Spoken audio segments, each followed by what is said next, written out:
Yeah. Okay, so this is the second session that Pam has run. A fortnight ago, Pam ran a session on Edpuzzle, and the link for that is up on YouTube. And if you want that, I'll share that in the chat later. And tonight, Pam will be talking about Pear Deck. Pear Deck. Thank you very much. About Pear Deck and how Pam uses it in her classroom teaching health and care. So without any further ado, I will hand over to Pam. If you have any questions, drop them in the chat, or there's only a few of us, so just ask out loud. Just go ahead. But the session that we ran the other week, it was very free and easy. Just ask away. So thanks very much, Pam.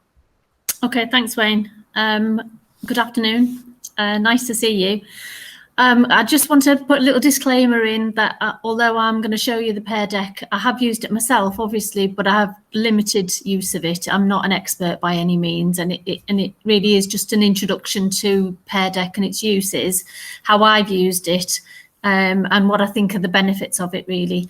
So it is quite, you're not going to get an expert's view on it because I haven't used it that much, if that's all right. But please do ask me questions. And if I know the answer, obviously I'll help out. My background is that I teach health and social care level 3, but I also teach on access to health courses and social science courses as well, because I teach English language and sociology and things as well on access for that. But I've only used it really limitedly for adults on social science on the health section. I'll show you a slide deck that I've used to do remote teaching with it. You can do it live in the lesson, but it is designed for remote teaching, I think, largely. And it's also designed for interactivity between the students and the slides. So the good thing about it is that you can just use a slide deck, and I say a slide deck as in a PowerPoint slides already that you already have, and you can just intersperse the slides between those for interactivity, or you can start a whole new set of slides and build them from Pear Deck yourself, if that makes sense. But I'll show you that really. So the idea of it is to be interactive, so the students think and are creative and interact with your slides, but also for remote learning, so that you can give them the information they need and they can interact with it in the way that you would like them to in class, as if you were in class as well.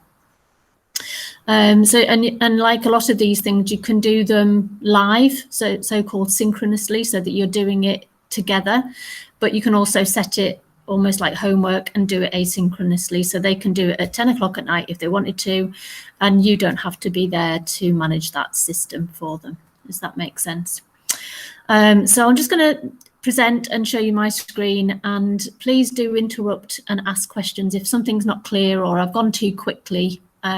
Please do let me know, and I'll go back a few paces or just explain what I mean a bit more. Okay. Just before we go on, are you both familiar with Google and using Google Slides rather than PowerPoint, or do you just use PowerPoint? Julie's frozen. Hello, Susan. You haven't missed much. I'm just about to start really. And we've unfortunately Julie's frozen. However, I just asked the question if you're familiar with Google Slides and Google tools, or are you all about PowerPoint? No. Susan.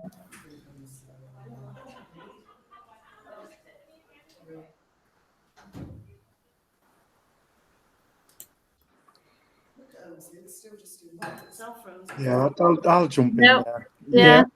Yeah. I've used Google Slides quite a few times. Yeah. Good. So when we're talking about slide deck, we just mean a collection of slides that are in one what we would call a PowerPoint for Microsoft, but in Google it's slide deck. So that's what I will be talking about in terms of slide decks, is just a collection of slides that you would use for your lesson. Okay.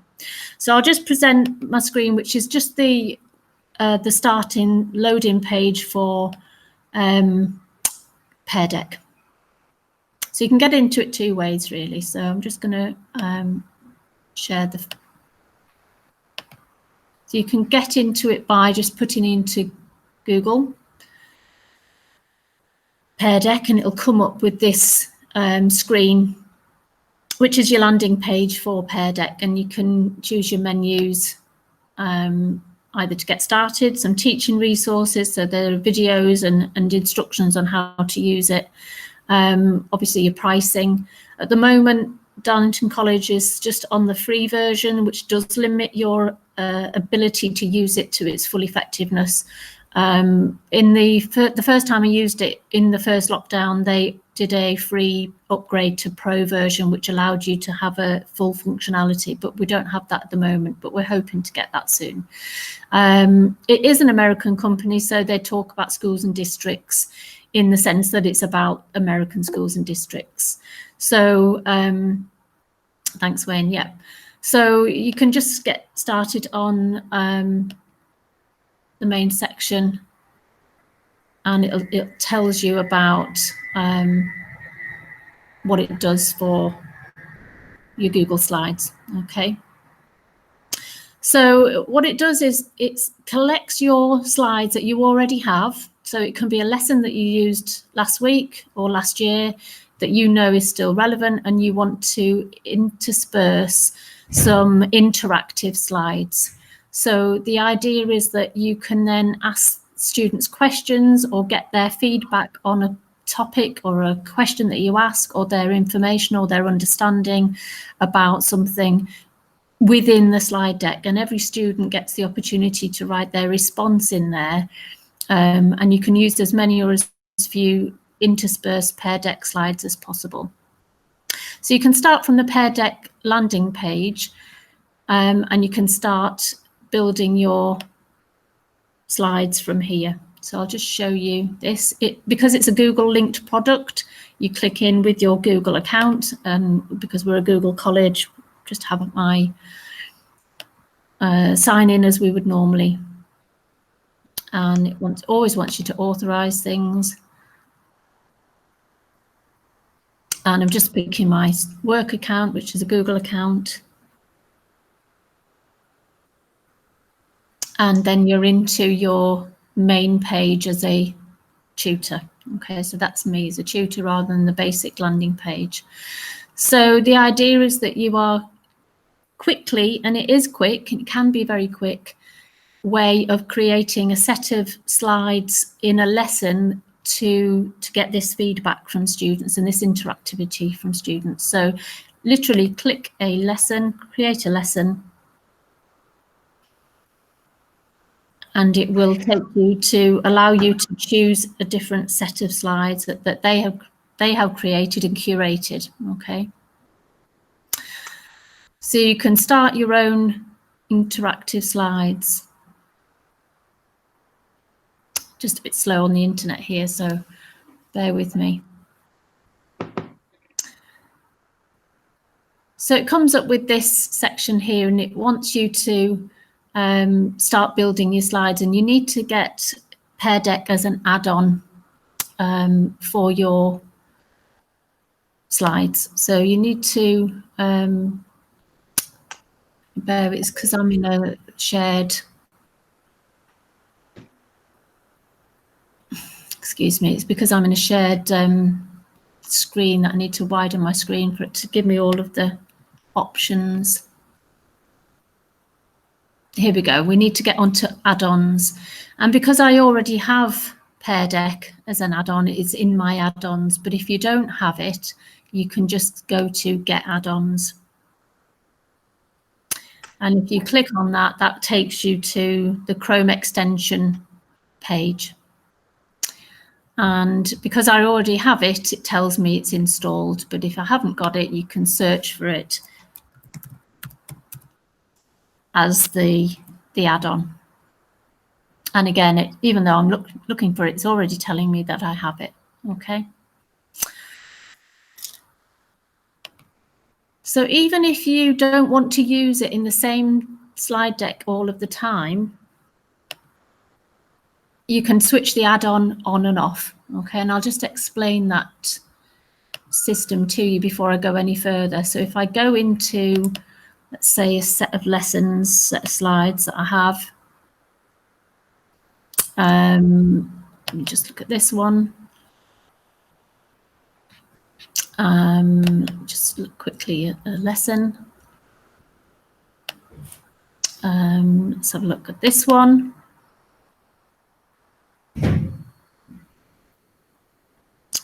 So this is some slides that I've used in the past for English language for access.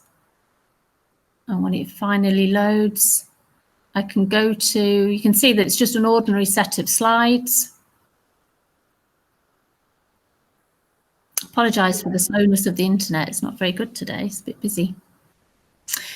But if I go to add-ons, it will load in a minute and I can use Pear Deck within that. And it comes up. And then you click on the Open Pear Deck add-on. And when you do that, that then changes your slide deck. And you can just switch between the Pear Deck slides and your own slides. And so you can choose to have Pear Deck slides, interactivity slides, or just without them. So it's not like you have to create a whole new slide deck every time you want to use Pear Deck. So for example, if I wanted to use Pear Deck in this slide deck, for example, I might want to insert something from the template library. You've got different styles of slides to add. You have a text slide, where you can just add some more text, and it'll add an interactive question to your current slide. So you can add a question in there. Or you can have a multiple choice, numbers. You can create a link to an external website for them to read and then come back and answer questions on that. They can draw. You see the little star, that's a premium feature, and the draggable is also a premium feature. But if you don't want to use those, you can go to the template library, and this is the sort of thing I would tend to do. And in the template library, they have different slides depending on where you are in your lesson and what you want to get out of the slides that you're going to put in for the students. So bearing in mind, again, it is American, they tend to be very keen on emotional checking in. How do you feel? What are your emotions like on the day? Do you feel that you can manage this lesson? All those sorts of things. So there's lots of those slides in there, which is great. But there are also, so you've got your social emotional learning, critical thinking slides, which are quite like, and subject area slides. Now, of course, because it's American, they go from grades kindergarten to grade 2.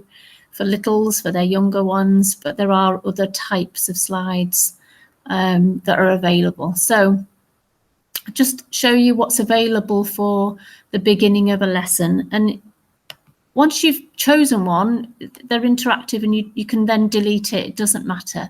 And each slide that you choose is entirely editable. So it doesn't matter if they've got an icon on it like this, for example. If you wanted to insert that one,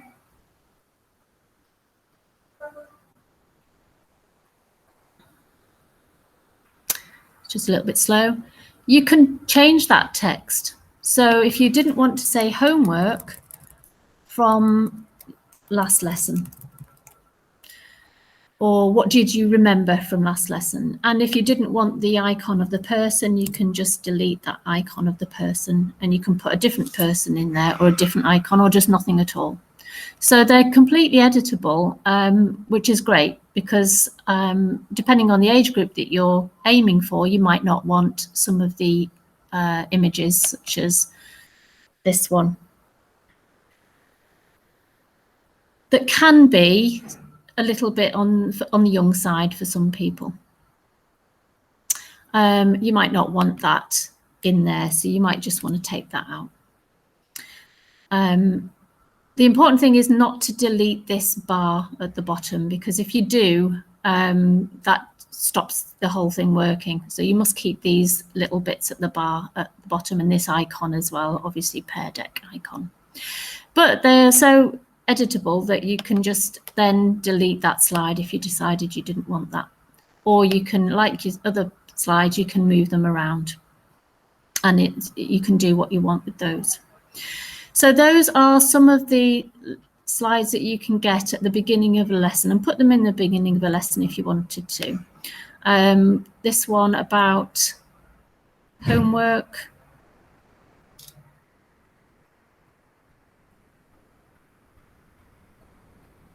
Again, you as a student, the student view, you would click on the thumbs up if you thought the homework assignment was good, or the thumbs down if you didn't like it.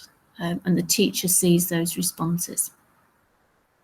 And the good thing again about it is that because you can set it to be either live or asynchronous, it doesn't matter whether you can see this live or not. You can go back to those responses at any time to see them. So those are sort of introductory slides that you can put at the beginning of your lesson, or they suggest that you use at the beginning of your lesson. But equally, you could put that slide in anywhere really, and edit the question. If you wanted a thumbs up or a thumbs down question, you could say, how easy was the last assignment, if you wanted to ask them about your last assignment. And you could put that anywhere. Or you could even ask that at the end of the lesson, how did you find this lesson? Was it good or was it bad? So although they're suggestions, obviously they're editable and you can do what you want with them, which is great because it does give you that level of flexibility. Equally, end of lesson, you've got different suggestions, connecting your thoughts.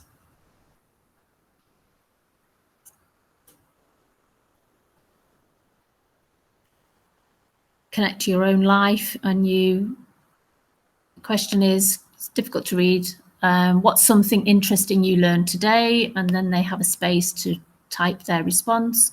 And again, can you relate this to something in your own life? But you could change that and say connect to the topic, or connect to the theory, or whatever it is that you want them to do. And again, you can take that icon out if you don't want it. Okay, if you feel it's maybe, if you're aiming at an older audience, you may feel that's a little bit on the childish side. So it is designed for children, but I think it's quite usable, and I have used it for adults. So I think it's quite usable and adaptable. As I said, the Americans do like a lot of the emotional development, and they're interested in people's feelings. And for us as remote teachers, this is also important to us because it is a lonely, we've all worked from home. It's quite lonely at times. Some people love it, most people not so keen. And it's interesting to be able to get a reaction. And you may well not get a reaction in the class in real life, but on Pear Deck, they may feel more comfortable to indicate where they're actually feeling and how much emotional support they might actually require. So you may feel that you could put those sorts of questions in. Summarizing questions to put in at the end of the lesson. Thinking about how would you summarize the content, of what have you learned, and you can put those in. And it says draw or type, and that I've used this sort of drawing slide before, and people tend to scribble on it because they don't really know what to do with it, but they also type on it as well. So it just depends. It's like all these tools, you kind of have to set some instructions about what level of engagement and responsibility you want to set for people. So you have a variety of slides to use at the end of the lesson for reflection and summary and plenary, and you've then got also during slide lessons. These are just suggestions from Pear Deck, of course.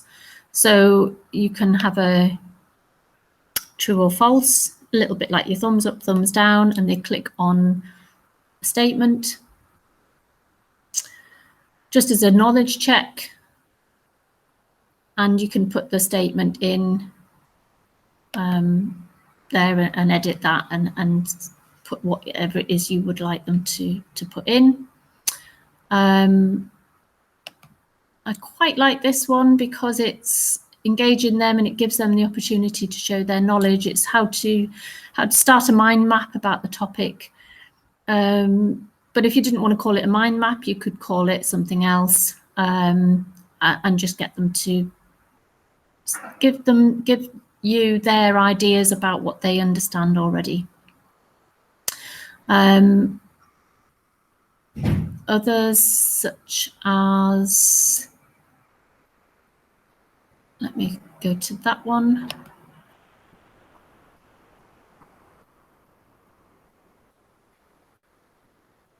This is quite useful in that it gives instructions within the slides.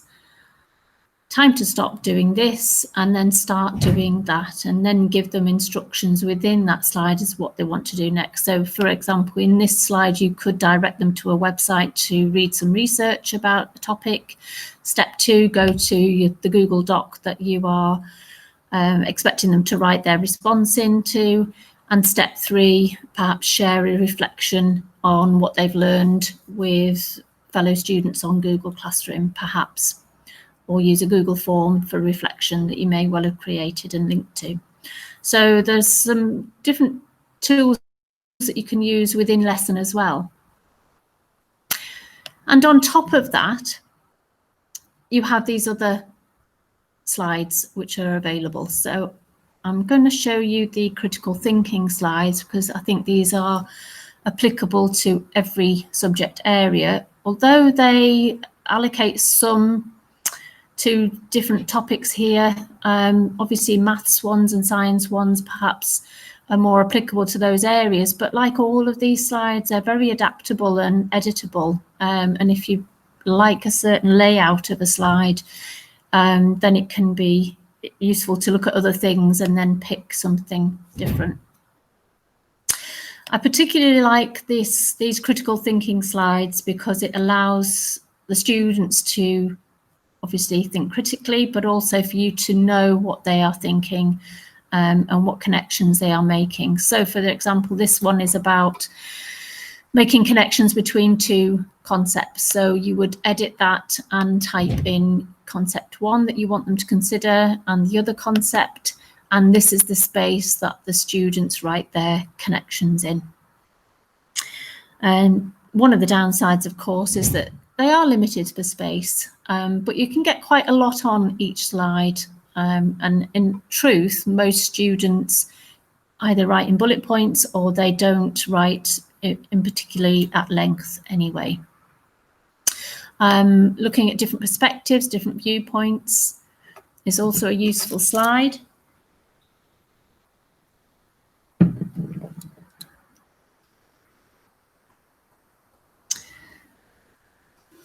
Certainly from my experience, some students struggle to see things from different perspectives. So it's a way for them to visually see that somebody might see things in one view and somebody might see something from a different perspective.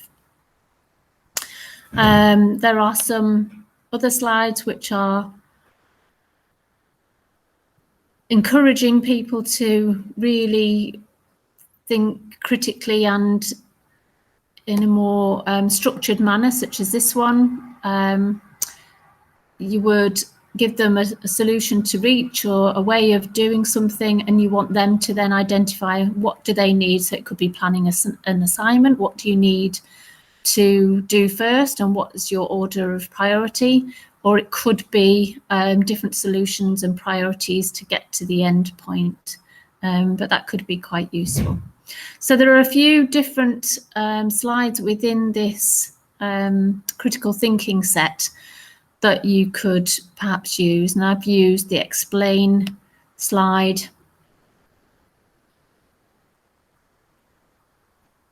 And that just allows the students to explain in their own words what you may well have asked them previously or related to them previously. So again, completely editable. You can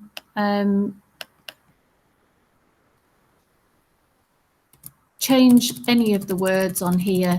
You can take the image out if you don't want that.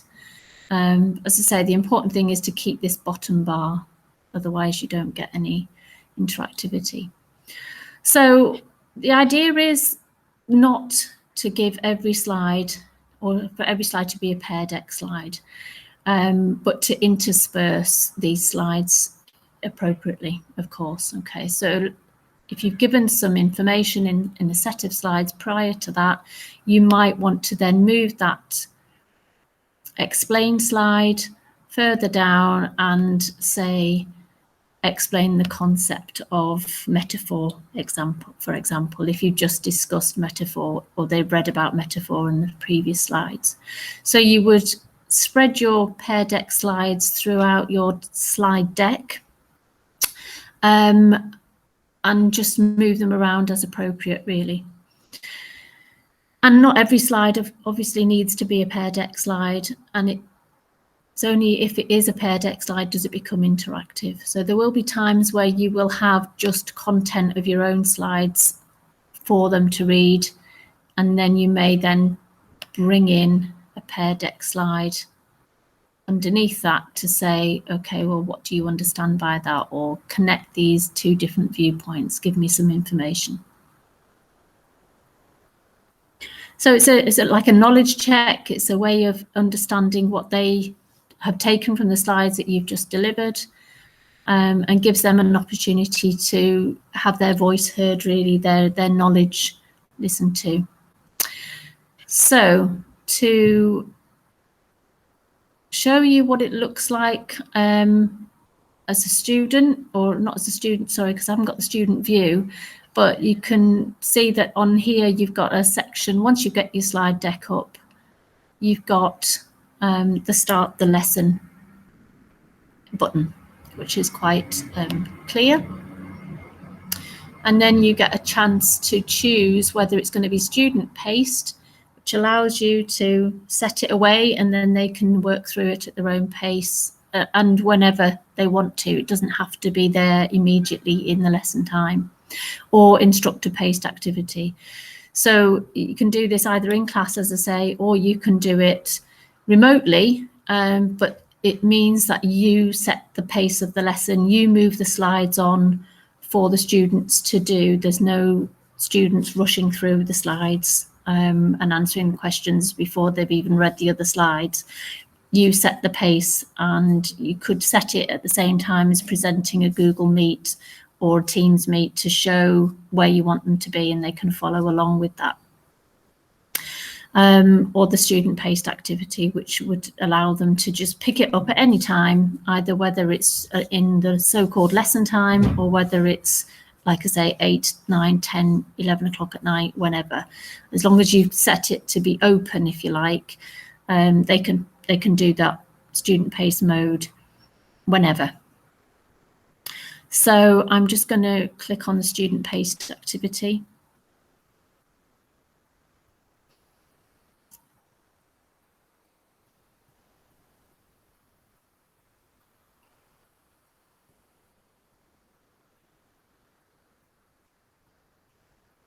Now, the difficulty, obviously, from demonstrating it for me is that I don't have a student view. Obviously, it wants you to move up to Pear Deck Premium, and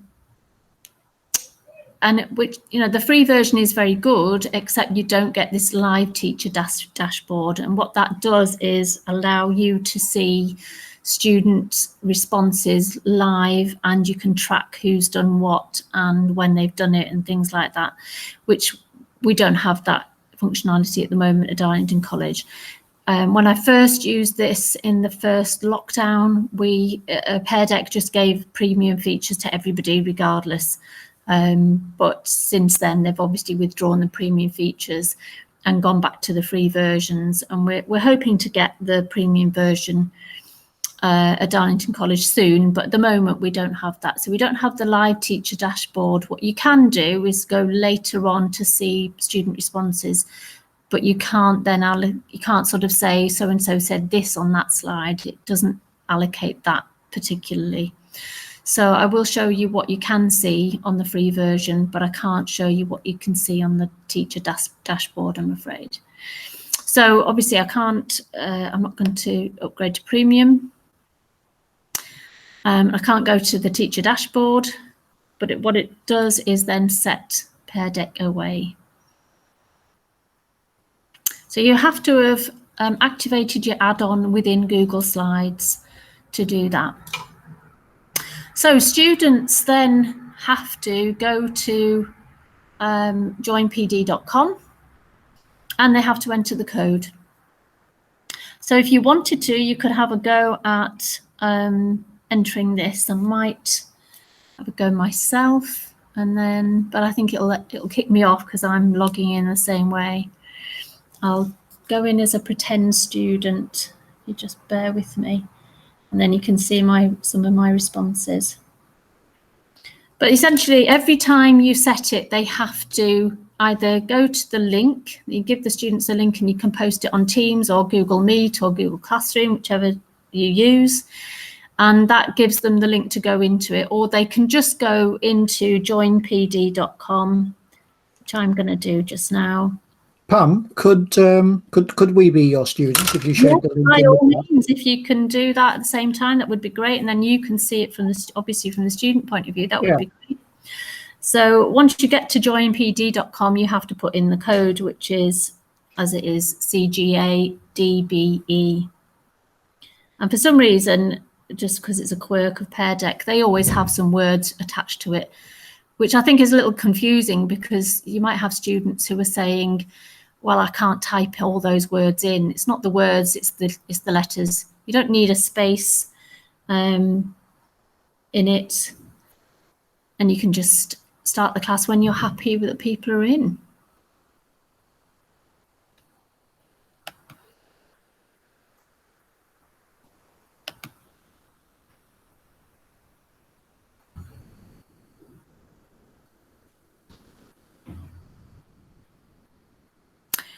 So if you can start the, hang on, I'm just seeing the chat, Wayne, sorry. You're in, yep. Okay, I think that's us ready to start then. I'm in as well.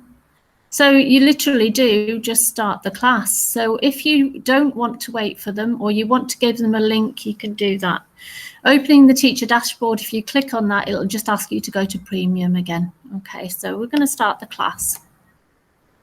And of course it's nonsense really, because we've just bunged a load of slides in, but you'll be able to get the idea. So if you play by just going through the slides, and you'll see that there's a how are you feeling today slide, which you can't take away from Pear Deck. It's always on there. So you can skip it as an individual, or you can click one of the icons and then it starts to load the slides for you. Because I've just demonstrated this, please answer the question. I haven't got anything I didn't actually ask a question, but if you click on the answer question green box at the bottom, then you can just put something in.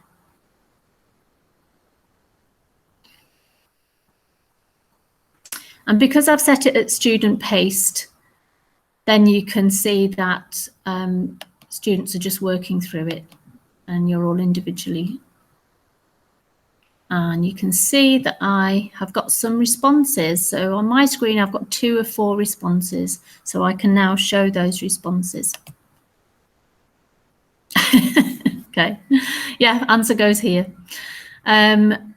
As your responses collect, and if you're doing this asynchronously, obviously over time, responses will add up and you can see them, you can scroll through them. You can also see them as a grid layout as well, so that you can get more on the screen. And you can, every time you go through a slide, and there are some responses, so we have 3 out of 4 responses for this one. I haven't got that far yet. You can see where people have put their mark, okay? Moving it as well as we speak. So it's quite good in that sense. You can't, as I say, on the free version, you can't see the teacher dashboard. I can't see, for example, who that student is. I can only see that there's a student put a mark there. On the premium version, you would be able to see, if we went to the other slide, that had the written versions, I'd be able to see who had said that, but I'd also be able to respond to that, which I can't at the moment, of course. So on the premium version, there are obviously added bonuses to that. And you have to select show responses every time. Someone's had a squiggle, yep. More sticky tape isn't always, the lights have gone off. It's better. Sticky tape isn't always sticky yet. So it's, it's quite good to see what people have written. And as, for student responses, you can see also how useful people have found it. Have they actually understood the things that you're talking about? Have they? Yep, that's good. You'll see that, some people put a dot, some people put a circle, some people just ignore it altogether. When I did this with adults, there were some slides that people just did nothing on, and they just skipped it, which is unfortunate. So that's your interactivity of the slide. If I change from student paste and stop that right now, you shouldn't be able to see any other slides until I move it on. So you should be brought back to this how are you feeling slide. And then if I move it on to the next slide, you should all be moved on to the next slide as well. Please tell me if that's not happening. Because if it's not happening, I've done something wrong. Does that seem to be working? Yeah, great, lovely. So you can change things around. Once you've started it asynchronously, you can bring all the students back to where you want to be. Okay. So I'm just going to end that lesson there, unless anyone has a question and wants to see something else before I end that lesson.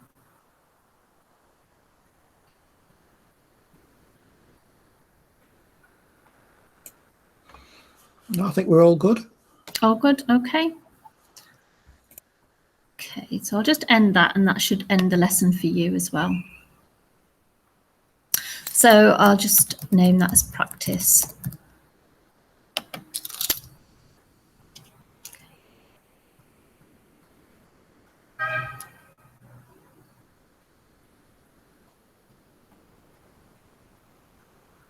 So again, it brings you back to your slides. I'll just wait for it to load. It's very slow today.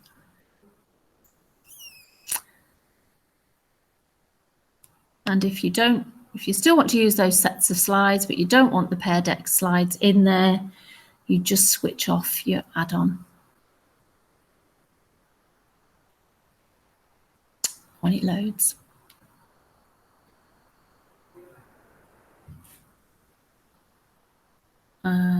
Sorry, switch it on, switch it to your version history, beg your pardon.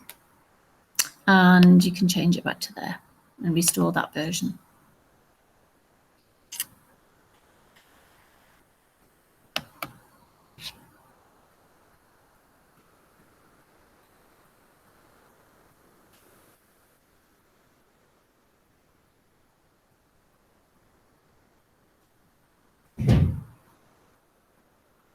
And it should get rid of the slides, the Pear Deck slides, but it seems not.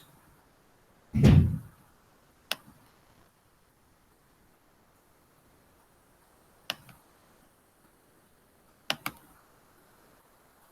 don't know why it's, oh, it has done that. Yeah, it's just slow. It's just me being slow. So I'll just close that because I don't want Pear Deck. So you don't have to have a duplicate of your slides, is what I'm saying. You can switch your Pear Deck slides on and off and edit them as you need them.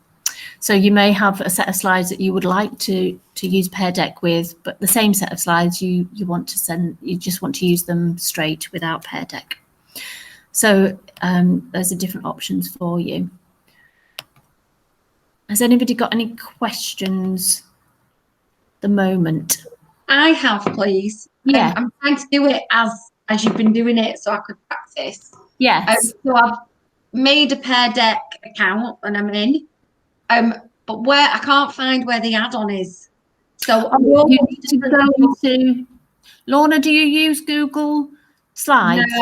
No, you use PowerPoint. Yeah. Yes, it does work with PowerPoint, but because we don't use it, I haven't used it with PowerPoint. Okay.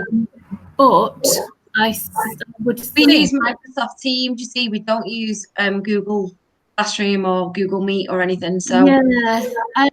Wayne, I don't know if you have any advice. I know it does work with PowerPoint, but I think you might need to use some other means to get into it, if that makes sense. yeah. I've got it open here and I can see it, and I'm in PowerPoint. It says make your lessons interactive with the power of Pear Deck. But then, you know, where you went to add on to add that in, there's like no add-on at all. No, there won't be because add-ons are unique to Google and Chrome. There you go then. So and also, were you using Internet Explorer or using Chrome? Or No, I'm in Chrome. in Chrome. I'm in Chrome. I think Wayne. Right, I'm just going to drop something into the chat. Okay. Follow that and see what happens. Yeah. David, do you use Google Slides?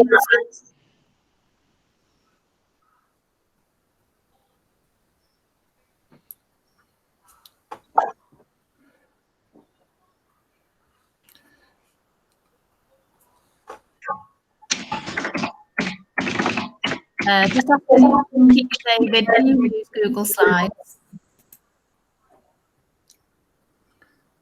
Not listening. Or Susan? So, I don't know if you're... But if you do use Google Slides and Google, you need to use Chrome to get into it. Lorna, can I just ask you just to put mute on, just because we're getting quite a bit of feedback from you, I think.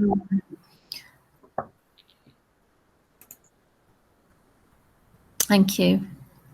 So if you're using Google Chrome and Google Slides, once you're into your Pear Deck landing page, you can then pick up from your Drive presentations to use. So you could probably, once you've got your add-on for Microsoft PowerPoint, it probably is the same thing. It'll probably connect to some kind of way of drawing from your PowerPoints, or you may have to upload them one at a time. I don't know how it works, but because it's a Google linked product, Pear Deck links with your Google Drive as well. So you can see that these are some of the presentations. This is the one we've just done.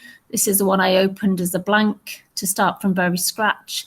And this is one I did with some adults for access. And you can see that I've had it open and closed.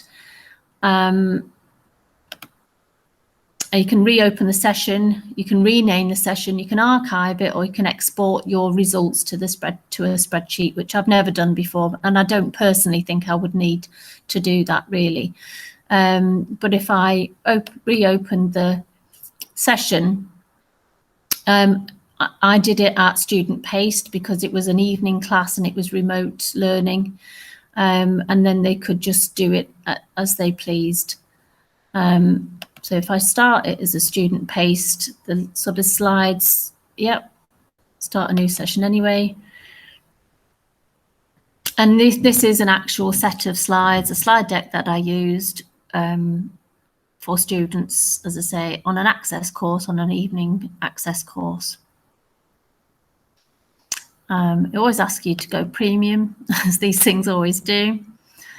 Because I'm not in premium, I can't go to teacher dashboard.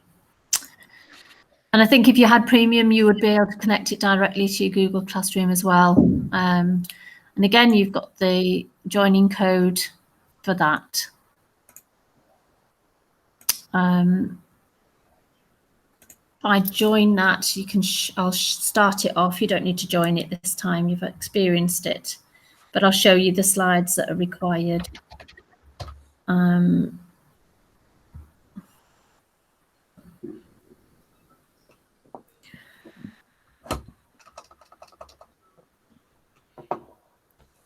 Did that work, Lorna? Y-E-C.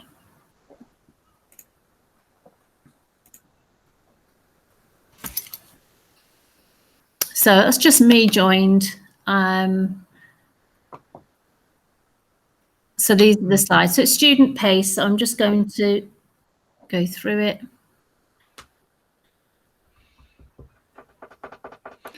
Right, I'm following through the same thing with Lorna as well to try and get that sorted. Great, lovely.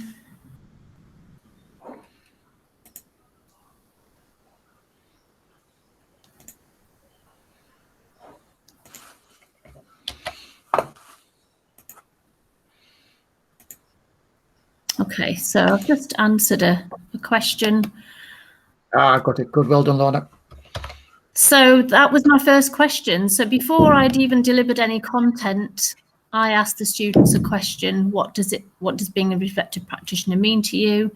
And I've literally just answered that as a student myself. It means understanding good practice. Now, in reality, I think I had 52 students join this asynchronously over 2 nights, and all of those responses were available to me in this grid form. And so you can set it away, and you can open it you can keep it open-ended. I think you last for about 6 months.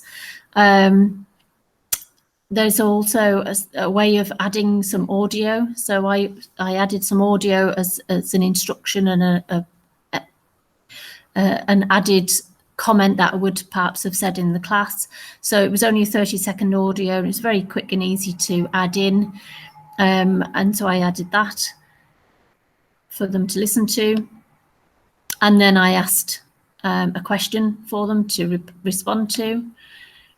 And then I gave them some more information. And then I asked them another question,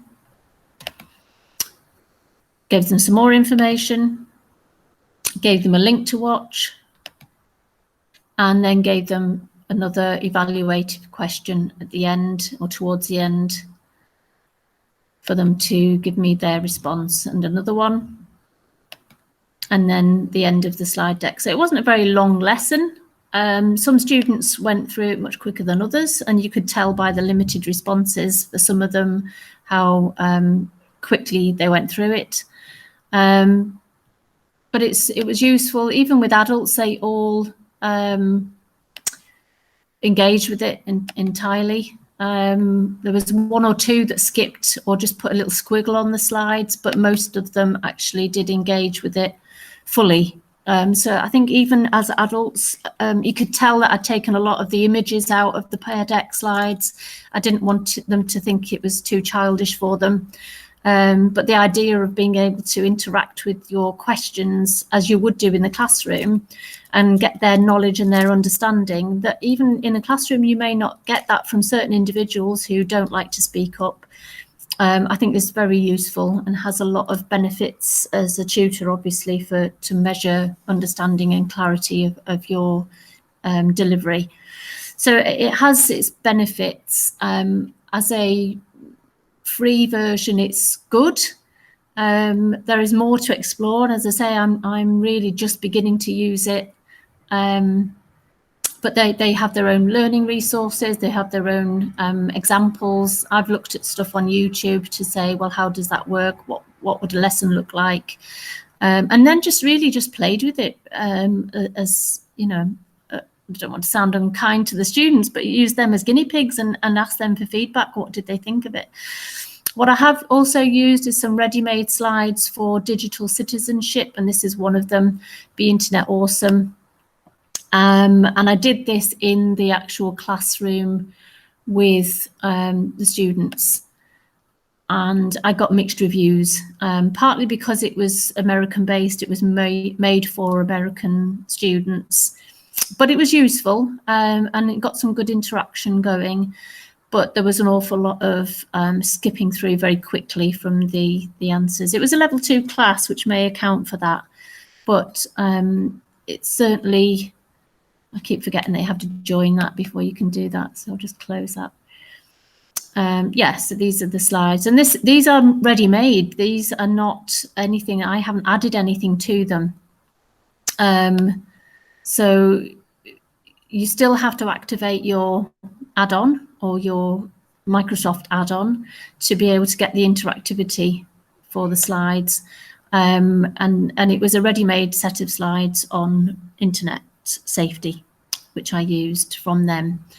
You know, and it was useful, but certainly as a tutor guided session, I think that would have been more useful rather than just setting it out as a student-paced lesson, because certainly students did not understand the concept of bots and what bots were and how they were used. So, sorry, Lorna, missed your chat. It doesn't let you edit the slides. Which slides are you on, Lorna?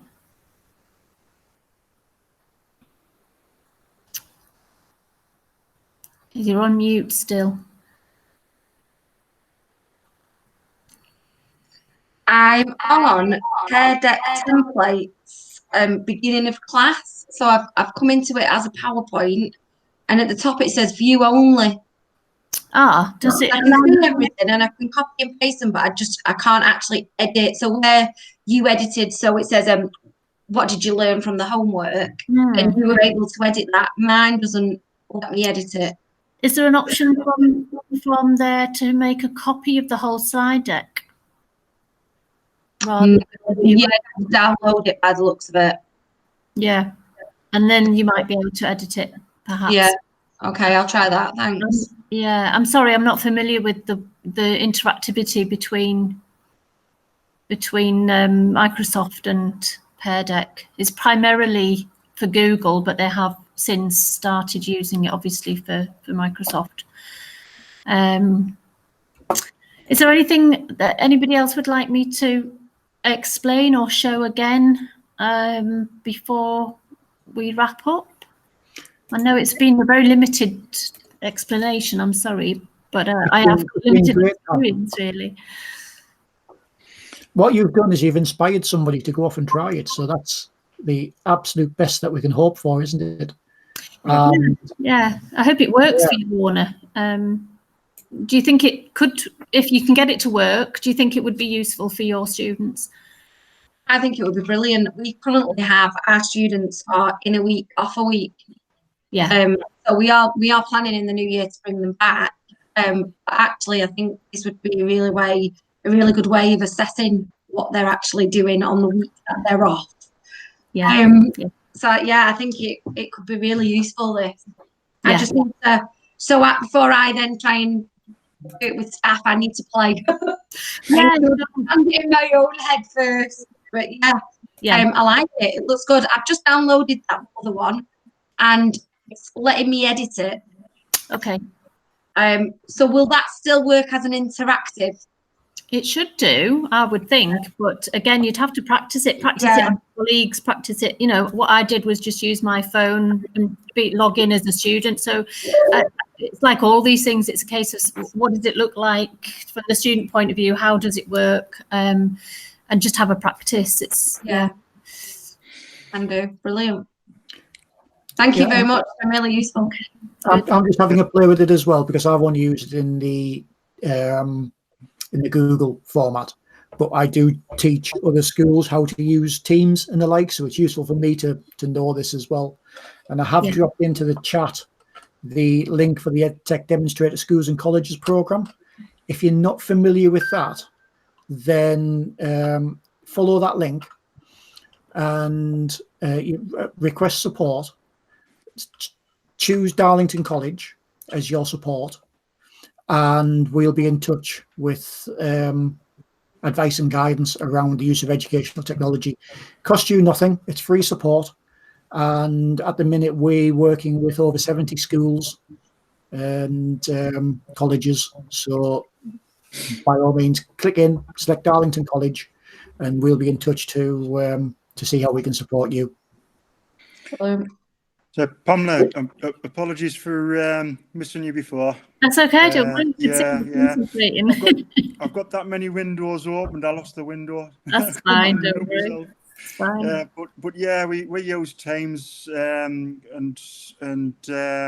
I'll certainly be exploring how we can use this, before I distribute it to the rest of the staff. Yeah. It's certainly got potential, and thank you very much for showing.